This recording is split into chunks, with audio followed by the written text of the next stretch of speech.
In this video, I'm gonna show you how to recreate this cool logo animation inside of After Effects.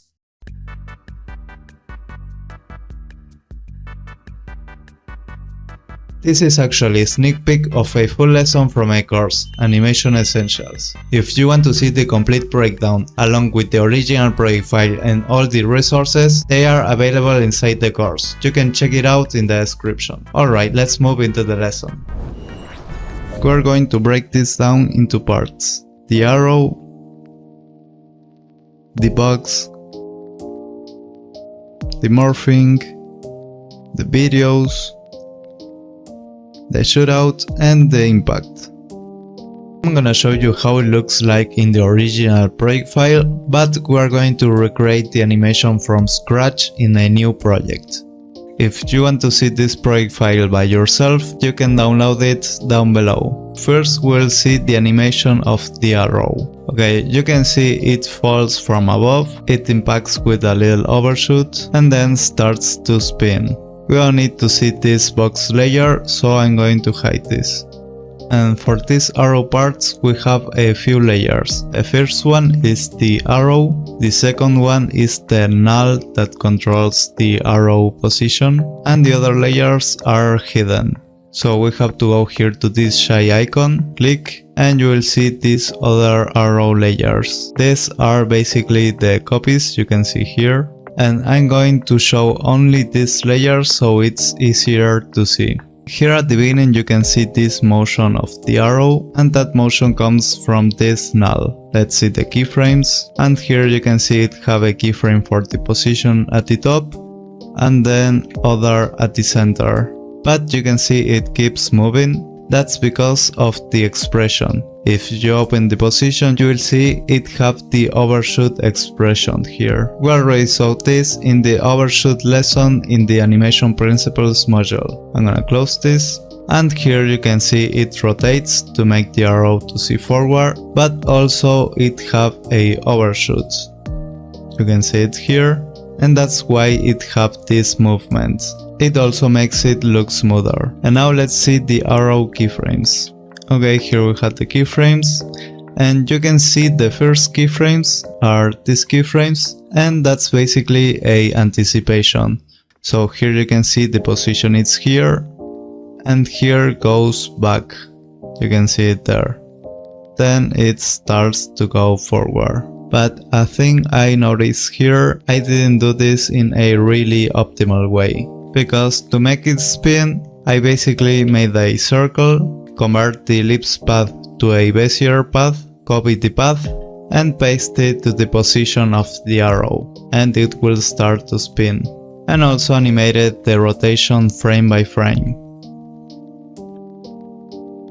But as you can see, this is a really time-consuming process. So I'm gonna show you how to recreate this in a really faster way. To recreate this arrow part, first we are going to create an arrow. So go to the shape tools here and select the polygon tool. Now make a polygon, and with the down arrow key make this a triangle. Hold shift and place it. Now let's center this with Ctrl+Home and Ctrl Home. Let's call this arrow, and this is too big so I'm going to make this smaller. And let's rotate this by 90 degrees. And there we have it. Now instead of creating a null layer to move the arrow, we're going to move the arrow directly. So press P for position, and let's make a keyframe, grab the selection tool and move this up. Go forward and center this with Ctrl Home. And now we already have this motion. It's too slow, so I'm gonna make this closer. And also it should start pointing down. So go here to the last keyframe, press R for the rotation, make a keyframe, and this will start here in 180. Now move a little forward and let's go back to 90 degrees. We already have this animation. Now it's time to put some overshoots. So I'm gonna leave you this site below so you can select the expression and copy. Now let's go back to After Effects, and first let's go to the stopwatch of the position and alt click. Paste the expression here with Ctrl B, click out, and now let's see the overshoot. Okay, we have the overshoot, but we have to tweak the properties a little bit. So go here to this arrow to open the expression. First, let's decrease the frequency to 2 and decrease the decay to 8 so it will stop faster. Also, this animation should be faster to make the overshoot more intense. So let's bring this keyframe closer, let's say in the 7th frame, like that. And that's better. Also, let's move this close together and make this move faster. Okay, we have the position done. Now let's add the overshoot to the rotation. So I'll click the rotation stopwatch and paste the expression here with Ctrl V. Let's expand this a little bit. Go up here and let's change the frequency to 2 and the decay to 8 also. Okay, we have this done. And now let's make the spinning. But instead of doing that in a not really optimal way, we're going to make it in the faster way. We will need a null, so let's create a null with Ctrl Alt Shift Y. And let's call this null the arrow controller. There we have it. Now let's move the time indicator forward when the animation is done here. And here let's parent the arrow to the arrow controller. So now every movement this null does, the arrow will follow it. To make the arrow to start spinning around, first we have to make these 2 layers 3D. So make them 3D here. If you don't see this icon, you have to toggle switches and you will see it. Make both 3D. And now we are going to change the camera angle. So now go here where it says active camera and select custom view 1. You will see this from the top. And now what we have to do is to move the arrow farther away. So go to the position, let's move back like in this point. And first we're going to make a anticipation, then move some frames forward like here and move it something like this. And now here comes the best part. Select the null layer, press R for rotation, and we will move the Y rotation. So make a keyframe, move forward, and we're going to make this to do 4 complete loops. So let's type here -4. Now let's grab both of these keyframes and insist with F9. Now let's see. You can see it's really that simple to spin this around. Now we can go back to the active camera view, and also here we should rotate the arrow. So press R for rotation and let's go like in this frame, make a keyframe, and here when it starts to rotate, let's set this to -90. And there we have it. You can also make the loop bigger by moving this farther away. So if I move this like over here, you will see it will look like this. Now we almost have this motion done. First we have to add a assist to this keyframe, that is the anticipation keyframe. As you can see, it starts suddenly, but it should start slowly. So grab this keyframe and assist with F9. Now you can see it looks better. But we are seeing this animation from the ground, we can say, but we need to see this from a higher point. So let's create the camera now. Press Ctrl Alt Shift C. Here you have the camera, select the one node camera, and I'm going to select the 35 lens. Hit OK. And now we have to set the first keyframes of the camera. It should start to go up like over here. So here when it makes the anticipation, let's make the first keyframes. Open the camera, go to transform, and make a keyframe for position and orientation. Now move forward when it starts to spin. And now let's move the camera up. You can do it by moving these values, but if you have a mouse with wheel, it will be easier. Just hold Alt and while clicking the middle mouse, go up and hold Shift to stay aligned. Here will be OK. And now we have to make the camera to see a little down, so hold Alt again, and now just click with the left click, also with Shift, like over here. Select these keyframes and assist with F9. Now let's see. I see the camera should go a little back also, so now hold Alt and with the right click, move back. Okay, now just should go a little up and a little back. Also see a little down, like here. Let's see. Okay, that looks good. And now we have to adjust the rotation here at the end. So go to the null, press U to see the keyframes. Here at the last keyframe, let's move a little back, something like here, because it will end in this position. Now it's time to recreate the copies. So as you can see here, basically the copies are the same arrow layer, but trimmed and with the keyframes offset. So here you can see it start rotating from this point, then it start rotating from this point, then from this point, and so on. And they start appearing gradually, and here forward you can see they start disappearing gradually also. And let's count the copies. 1, 2, 3, 4, 5. We have to make 5 copies. Let's go to our project.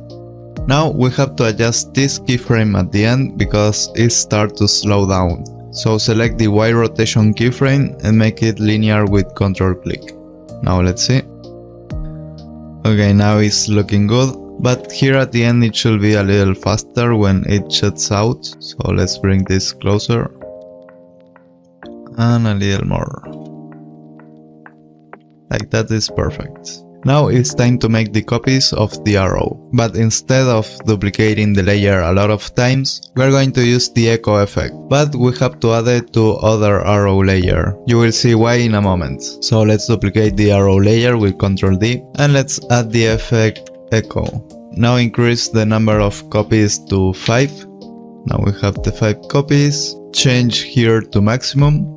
And let's go here a little forward, like in this point. And here let's decrease the echo time, but by a little bit. You have to make really tiny changes here. So press Ctrl while you're dragging this. You should have something like this. So every arrow is separated with the same gap. Something like this is good. Now let's animate when the echoes appear. Let's go here when it makes the first turn. And let's set a keyframe for the number of echoes. First, let's set this to 0, and let's go a little forward like here, and let's increase to and let's increase to 5 like that. Let's make this to take more time. Go when they reach the same speed, like over here, and move this keyframe over here. Let's see. Okay, that's looking better, but we're going to move this first keyframe like over here when the arrow is like here in the middle, and now looks better.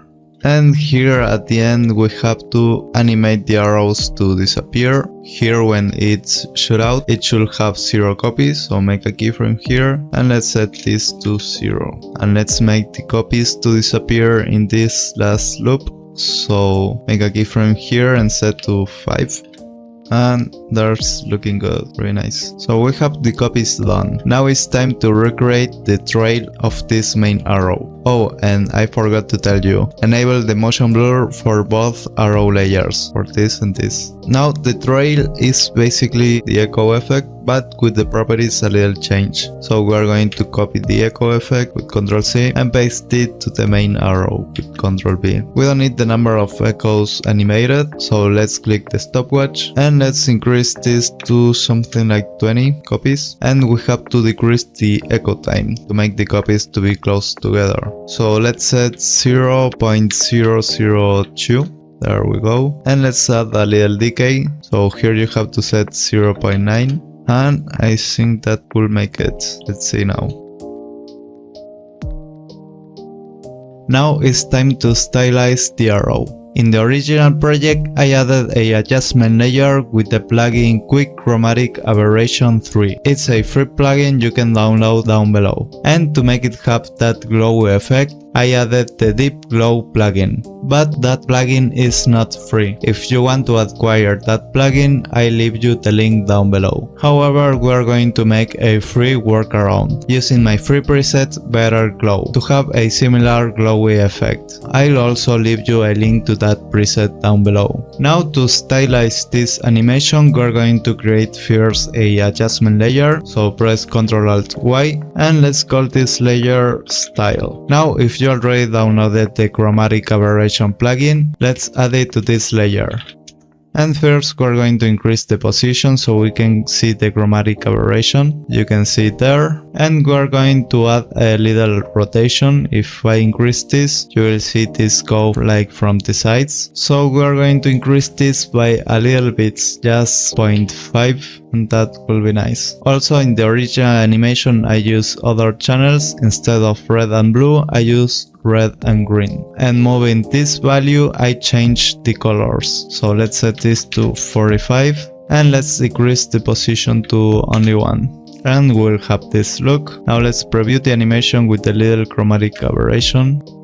Okay, it's looking good. So we already have this done. Now it's time to add the glow. So in our adjustment layer, we're going to add the preset Better Glow. And now let's see the arrow. We can hide all of these glow effects. We only need to see this better glow. So as you can see at first sight, the glow have so much radius. So we're going to decrease the radius to 5. Now you can see it's like really glowy. So also we're going to decrease the opacity to 25. And we already have this. And now all the arrows have a little bit of glow. A quick side note. I don't know why this happened, but I reopened the project and it looks like there's no glow there. I still have the preset applied, but it looks like it doesn't work. We just have to increase the values. So we are going to leave this as default, 50 for opacity and 50 for radius, and it will look like before. So that's the quick fix if this happens to you.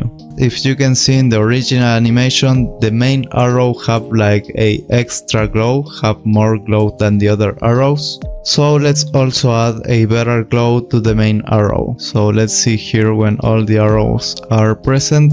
Go to the arrow layer and let's add a better glow. Close all of this. We only need to see the better glow. First you can see it's so glowy, so let's decrease the opacity to only 15. That's better, but now have like too much radius, so let's decrease to 5. It's still too much radius, so let's decrease to only 1. I think that looks good and also stands out from the other arrows. So now it's time to preview. Okay, perfect. So we already have the first part done. I'll also leave you this project file down below if you need access to it. That's all for this lesson. In the next lesson, I'll teach you how to make the next part of the animation, the box. I'll see you there. And that's part 1 of the breakdown. If you found this helpful, you're gonna love the full lesson inside Animation Essentials. I go through every step of the animation, I explain all the key plugins I used, and you get access to all the project files also. I'll leave you the link below if you want to keep learning. And that's all, I'll see you in the next video.